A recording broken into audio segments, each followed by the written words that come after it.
All right, folks, this is Harris Sultan, and Australia has joined the war. Officially, Australia has sent a military aircraft and some defense personnel to join its allies, the US and Israel, to help them topple this barbaric, tyrannical, brutal Islamic regime of Iran and liberate the people of Iran. This is the right thing to do, guys. I have said this before many times, that our strategic ally is the United States of America. There is no way, under any circumstance, at no point in our history, we should separate ourselves from America.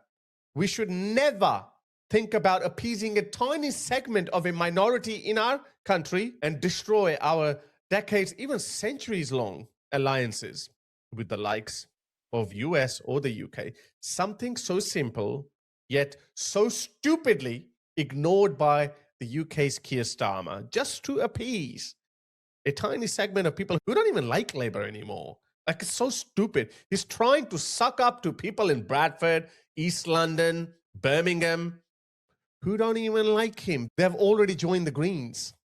Look at this. How pathetic is Keir Starmer? Look at him.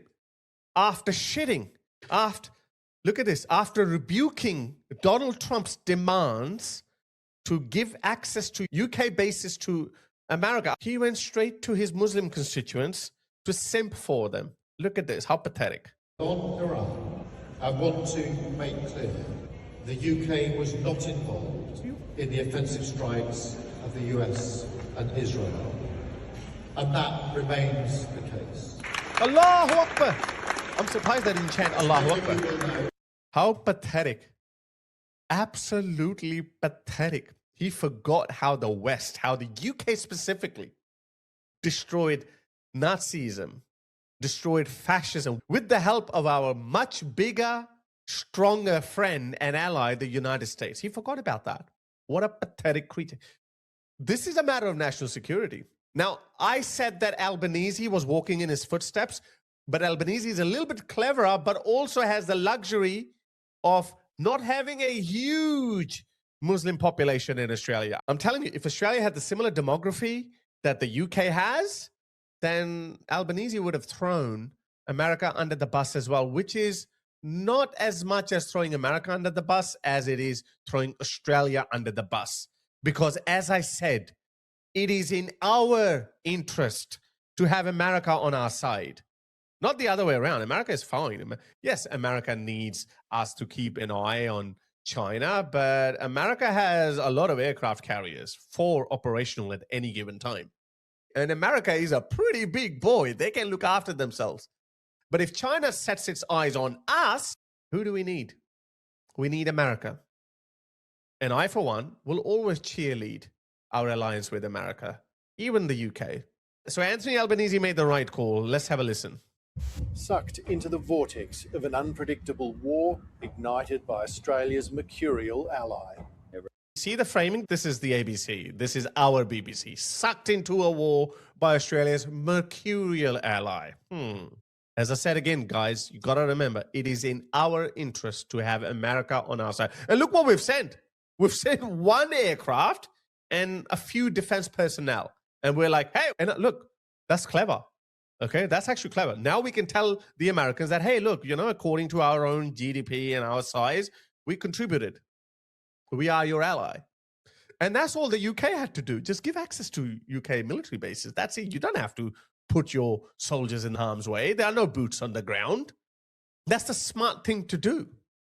Iran's reprisal attacks continue to escalate, already at a scale and depth we haven't seen before. 12 countries across the region, from Cyprus through to the Gulf, are continuing to be targeted. This growing wave of dangerous and destabilising attacks from Iran puts civilian lives at risk, of course including Australian lives, of which there are more than 20,000 people based in the UAE. Cabinet this morning announcing the deployment into the Gulf of a long-range surveillance aircraft, air-to-air missiles and more than 80 military personnel. 80? After a request from the United Arab Emirates for assistance. We are not protagonists. What we are doing is providing for defence of the UAE and of Australian citizens. Oh, so the US didn't ask for help. They don't need our help. The US is very well capable of looking after itself. As I said, it is in our interest to have America on our side. We've joined the defensive operation. I say we should be joining America. We should be like standing right next to America, like, hey, we're here. We're here with you right till the end. That's what we should be saying.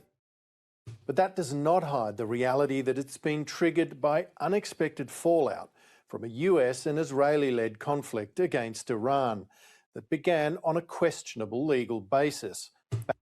Legal basis. How long are these people going to keep hiding behind international law? International law that our adversaries do not care about. Hamas doesn't care about. Iran didn't care about when it armed Hezbollah, Hamas, the Houthis. But we have to take care of international law, right? No. There is only one international law, which is the law of strength. And we should be happy that we're the good guys. No, we're the good guys. I always say this. Imagine if China could project the same power as the US. What would they have done? They would have Taiwan gone. Japan and South Korea will be constantly harassed. Philippines is already harassed all the time by China. Look what Russia did. Went into Ukraine, and there's nothing we can do about them because they've got nukes. Now imagine Iran having nukes. We already can't do anything about North Korea. I've said it before, guys. You have to understand this. The Islamic regime has been the enemy of America and the West for 47 years. They've been chanting death to America, death to Britain, death to Australia, death to Israel, blah, blah, blah. They've been doing that for 47 years. But that alone wasn't enough to go to war with them. Okay? There is another element to it. Look at this. The people of Iran are celebrating America's bombing on Iran. Have you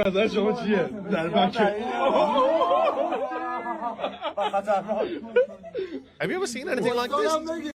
Look at this, another video. Bombs are falling around them.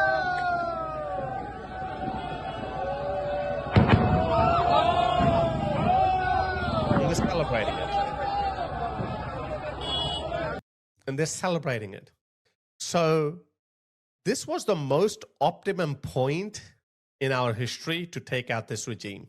One reason that they want to destroy us, that wasn't enough. If that wasn't enough to go to war with them, now the people of Iran are saying, hey, we're also sick and tired of this regime. We'll help you get rid of them. Please bomb them. Hi, Mr. Trump. Here is Mashhad City. Ayatollah killed my people. Please help to my people. Please head to Reza Pahlavi. Come to Iran. Baby Netanyahu, please call to Iran. Please help to Iranian people. Ayatollah killed my people. Please help. At what other time in history will you try to take this cancer out? At what other time? This is it. This is a legitimate war. And what is international law? You can't go to Security Council. Russia and China will veto it. This international law just doesn't work. What's the point of it? If we ask for military action against the Islamic regime because of it killing 30,000 of its own people, arming Hamas, Hezbollah, and the Houthis, and threatening the global economy, you go to the Security Council of the UN and you say, hey, look, this is what they're doing. We request your permission to bomb them. Guess what's going to happen? China and Russia are going to say, no, we veto it. That's it. That's how stupid your international law is. So, no.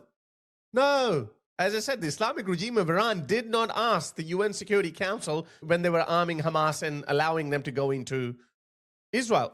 So, yeah, anyway, let's listen to a few more minutes of the ABC propaganda, see what they have to say. Backed by a shifting set of White House justifications. Certainly Australia is engaged in an armed conflict by committing this military asset and these ADF personnel, and as such, in common parlance, yes, we are at war. ANU international law expert Don Rothwell says Australia's involvement in supporting Gulf states is consistent with the principles of collective self-defence. In this case, against Iran's retaliation towards nearly a dozen states in the region. These other countries have been brought into the conflict without any legal basis or justification for Iran's response, those countries themselves can legitimately exercise self-defense from these Iranian attacks. That's entirely consistent with the United Nations Charter. There's nothing illegal or improper about that. And the way in which the original conflict commenced on the 28th of February needs to be seen quite distinctively from the situation that's evolved in the last few days. Okay. All right. It's in line with international law to defend your allies, collective defense. Okay, fine. Maybe we're not going to get involved in offensive operations. By the way, that Iranian ship that was sunk just outside of Sri Lankan waters by a US submarine, that submarine also had 3 Aussies. So another proud moment for us. Anyway, I think that's a good thing that Australia has joined the war, even for defensive operations, even though it wasn't requested by the US. I think it's a good thing, and we should support this government, at least on that front. I reckon we should go even beyond. If the US asks for military bases, not that we have any, but even if they ask for some expertise, we should give them.